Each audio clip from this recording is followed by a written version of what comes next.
and welcome our dear guests. And I welcome Mr. King.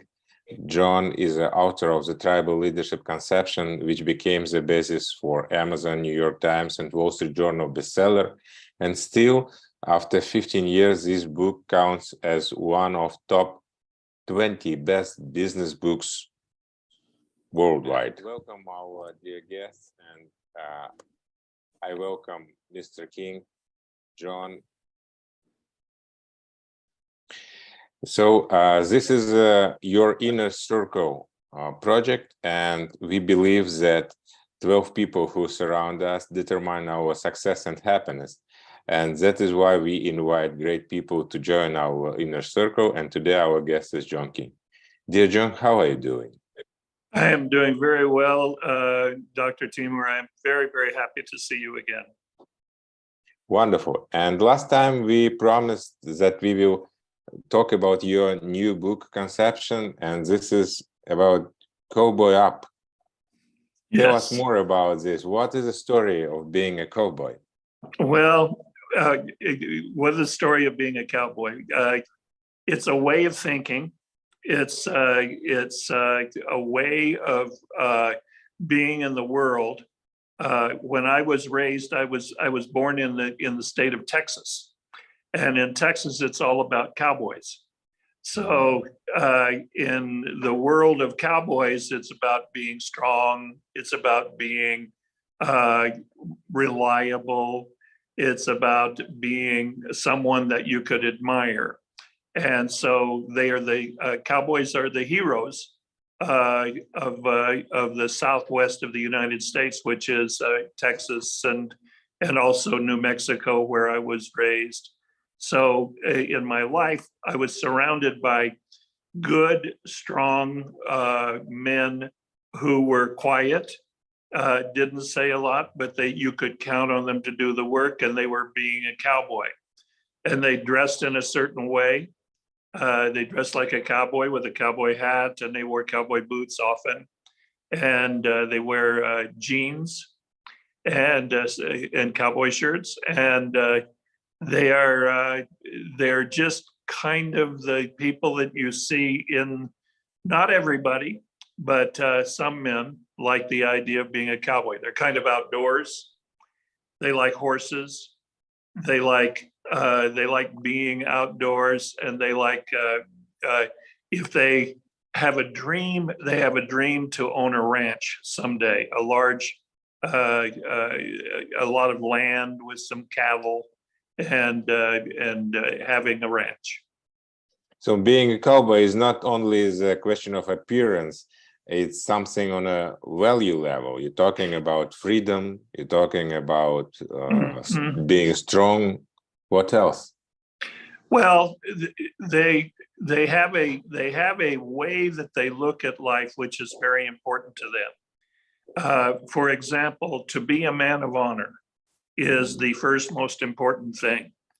And so what you want to make sure is that everything that you do in your life as a father or as a brother or as a son or as a friend, that you're doing everything in the most honorable way, in the way that also lifts up the people around you. And so honor is very important. Loyalty is very important to the cowboy. They have to be, they say, loyal to the brand. And the brand is the people that you work for, or the people that you work with, or the people that are in your family. They're very loyal to their family. So loyalty is a big deal, and responsible. So those three things: responsibility, loyalty, and honor. Those are the values of the cowboys. Wow. And do you think that this cowboy's philosophy is something that suits this tough time? I think that it's missing. I think that we need more of it. I think that we need more. It would be a good thing if our leaders had cowboy values. Yeah. and a cowboy philosophy. The world would work better if we had that philosophy. Mm. Wow. And what are the signs of not being a cowboy? Okay, so not being a cowboy is someone who they will tell you a story and have you believe the story, but the story is not true. So they will tell lies, or they will be deceptive, or they will try and trick you. This is something that you see in business a lot, is sometimes you meet people who are very honest. They're like a cowboy. And then sometimes you meet people who they're trying to trick you, and they will tell you, or maybe they will not tell you important things for you to know when you're in business with them. So they're trying to beat you. Cowboy is not trying to be better than you. He's trying to have you and he be good together. So the thing about the cowboy is working together to do something well, rather than trying to beat the other person. So that's some of the signs of not being a cowboy. Another one is that they're dishonest. Another one is a way that they are, in terms of their relationship to their family, or or relationship to the woman in their life. So the woman in their life, the woman in the life of a cowboy she is like a princess. She's treated very well. She's very highly respected. Women will like this passage. Say that again. Women will like this. Women like approach. this, yeah. Women like cowboys. Yeah, they like cowboys because they're treated very well and they're treated very honorably. They don't. And for the cowboy, he doesn't have many women. He has one woman. And he's very loyal to that one woman, and she's very loyal to him. And so she has a very special relationship. So cowboys do not have lots and lots of friends. They have a few friends. It's like this inner circle.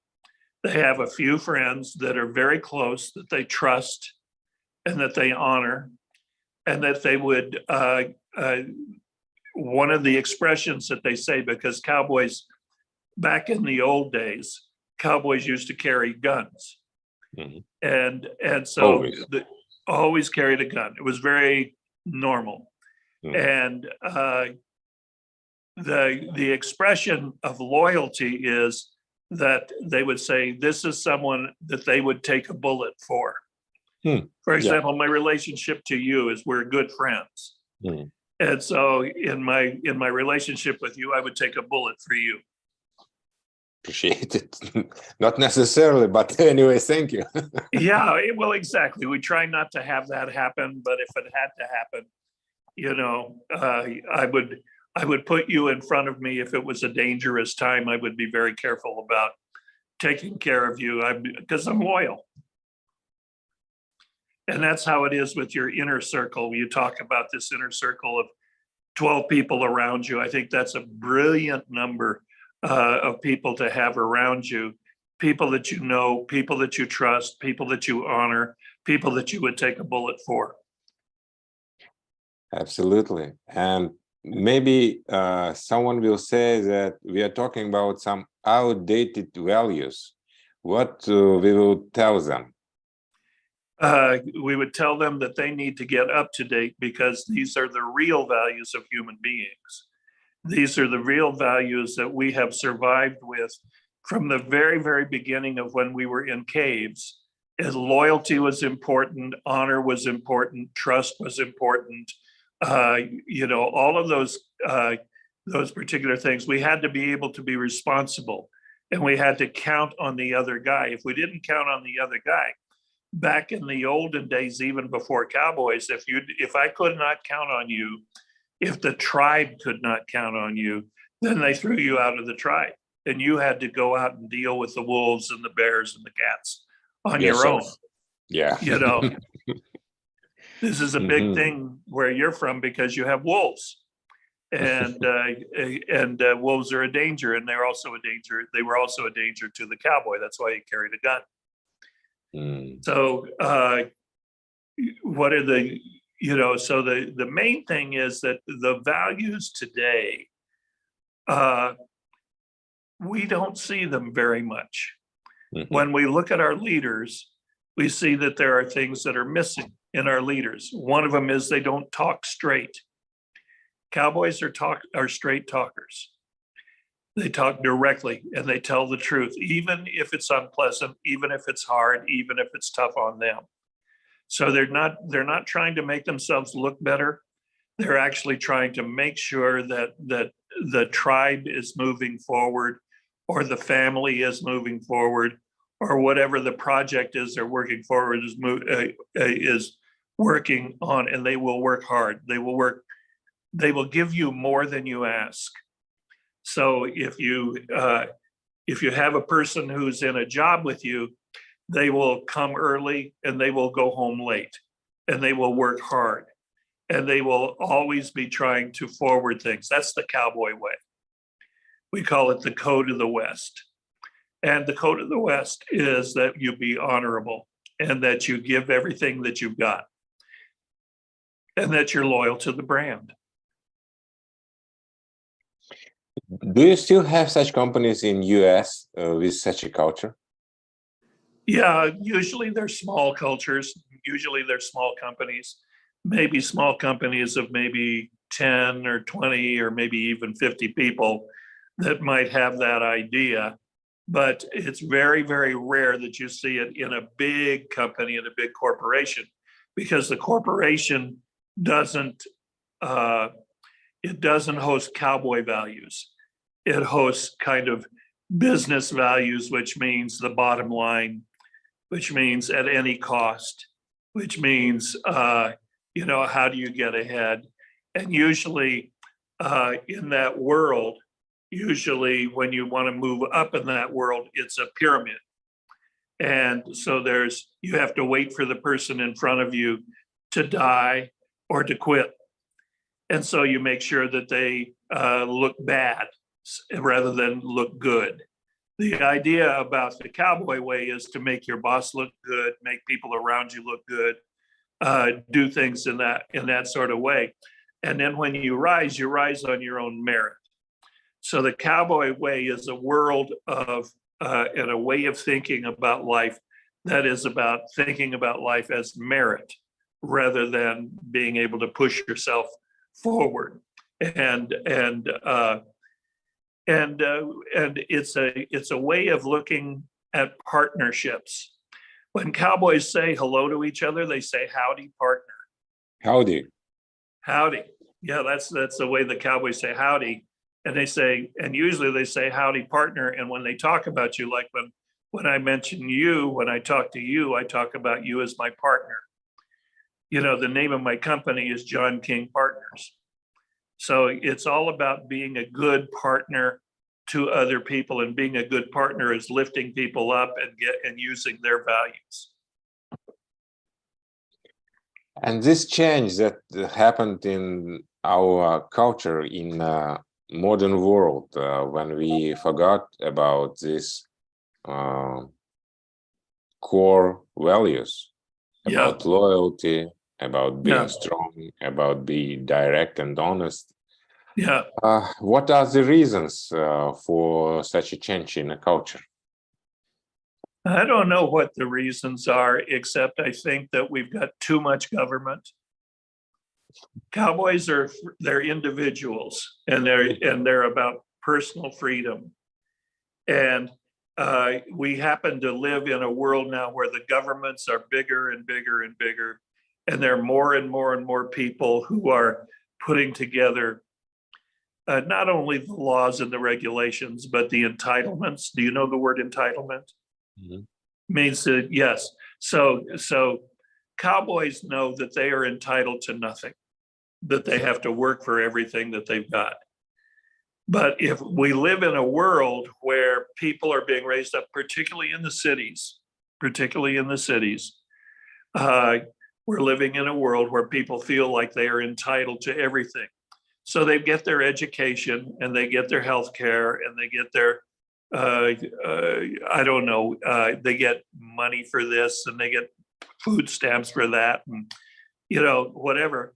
And so as a result, one of the bad things that's happening in where I live in the US, I live in Mexico, but in the US, is that in these areas of the inner city, there's the unemployment is low, and yet there are no men that are working.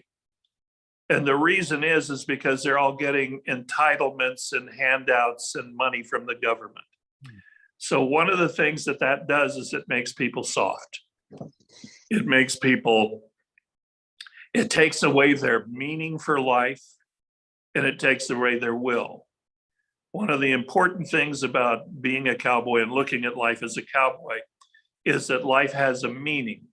And that meaning is generally, eventually, is all about freedom. And it's about your freedom and the freedom of other people. And they are willing to fight for freedom. But when you see these inner city, the values that are happening in the inner city are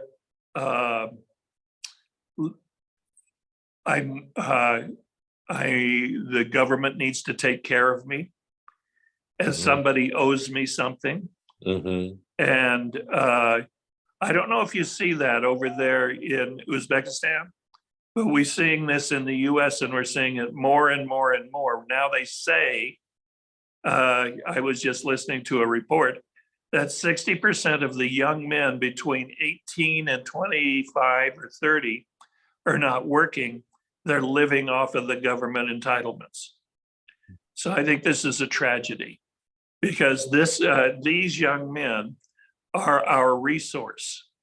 They are our future. These are the future fathers. These are the future people who are building the businesses and building the future of your country. And what they're learning is they're learning more and more and more that it pays them to be soft, and it pays them. And by the way, when people, especially boys, men, don't have a reason that is greater than them to be living, they get in trouble. And therefore they form gangs and they start doing criminal acts. So we've got a problem with drugs, we've got a problem with gangs, we've got problems with crime. And the reason that we've got this problem is because 50 years ago, the government started paying people to not work and paying people to, just kind of take the money, be supported by the government. And so these people are unhappy because they have no meaning in their lives. It's not because they're bad people. It's because they have no meaning in their life that they're living for. So what they need to do is they need to cowboy up.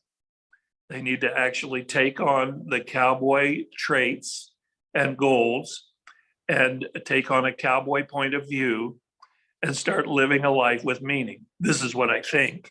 And this is what I want to write the book about. Wonderful. And you seriously talking about big problems that exist in a modern society, that's infantilism. And even United Nations accepted that young age is now until like 40 or 45. Unbelievable. Yes. Can you imagine this? Yeah. So yeah. It's not like 100 years ago, people would die at that time at 40, yeah, they 45. Don't even, it wasn't that long ago, 100 or 120 years ago. Lifespan was maybe 40, 45. Yeah, and now man's at 45 years is just an adult, just beginning the adult life. Yeah, exactly. And it's possible, if you go to some places, there are places in the world where you meet men, they're 35 years old and they still live with their parents and they still are living on the government and so on like that. And the biggest thing in life is a party. The biggest thing in life is to have fun. but not getting married, not having children, not raising a family, not building a house.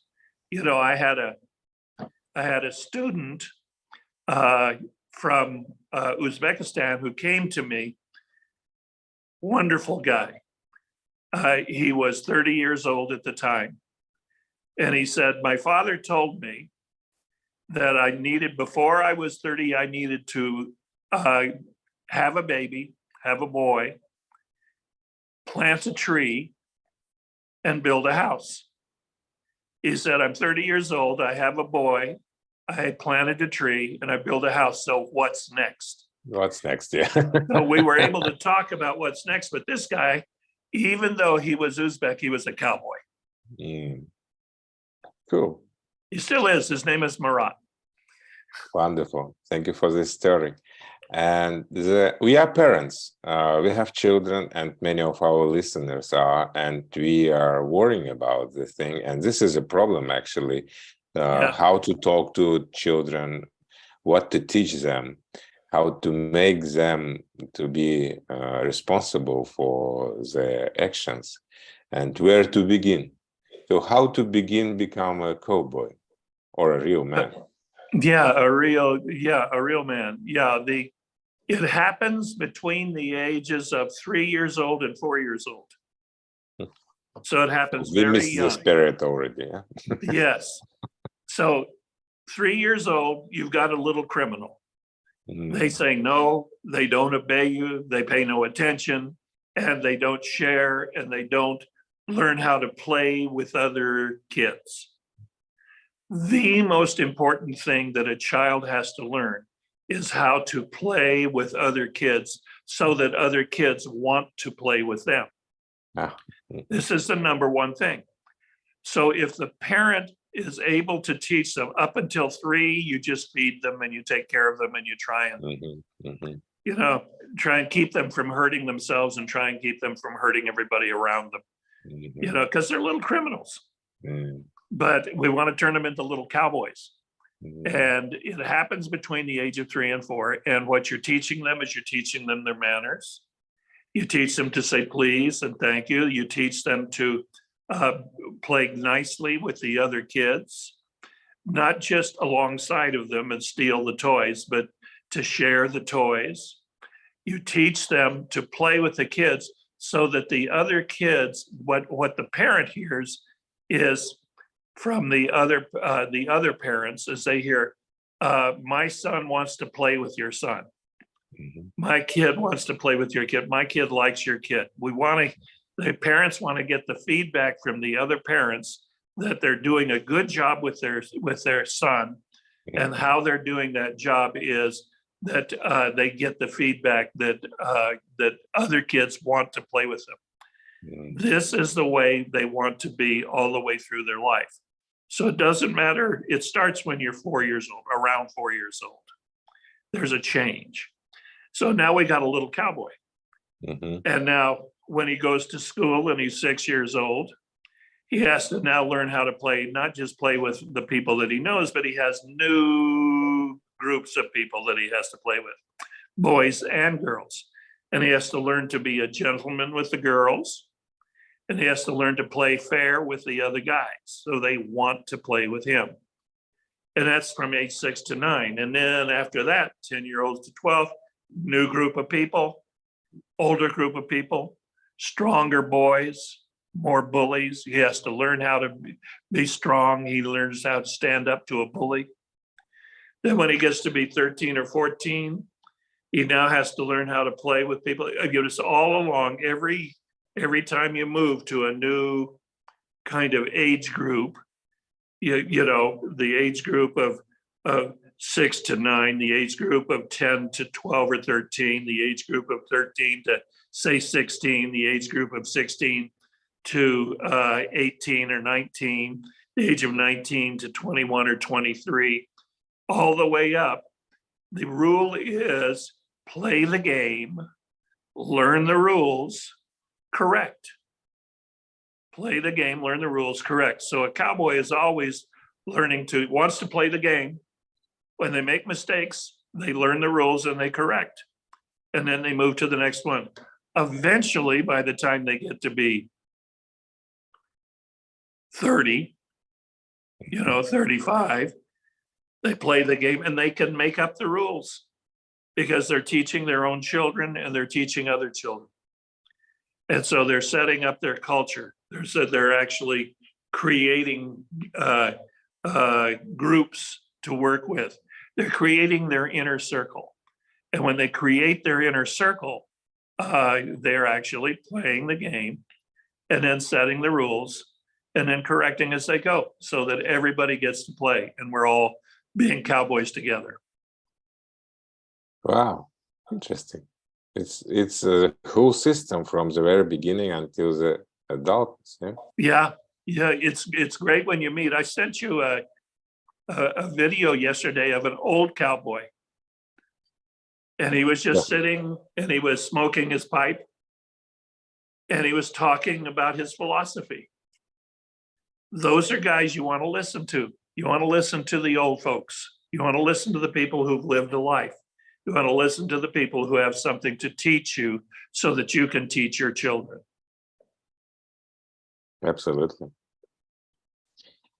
Wonderful, wonderful talking, John. Thank you very much for this evening. And this it's my honor. It's my honor. I thank you for letting me talk about something that is very close to my heart. My father was a cowboy, and his father was a cowboy. And I hope I'm being a good cowboy, since they are now gone. And I hope that, cowboys are models for other young men. So I hope I'm a good model. Absolutely. You are a role model for many, many thousands of leaders around the world, just because of your character, because of your habits, and because of relationships that you establish with people all around the world. The people are coming to you and asking your opinion about. And we will continue our discussion next week, hopefully. And we will come with something even more interesting than this. Thank you very much, dear John. John King is the author of Tribal Leadership Conceptions that became the basis for Amazon, New York Times, and Wall Street Journal bestseller, Tribal Leadership book, and our big friend, our big mentor, a friend of ours, and someone who inspires thousands and thousands of leaders all over the world. Thank you very much. This is the Inner Circle, the program where we believe that 12 people around you determine your success and happiness. And that is why we invite into this inner circle great person like John King. Thank you very much. Hope to see you again. Thank you very much. Thank you very much. Bye-bye.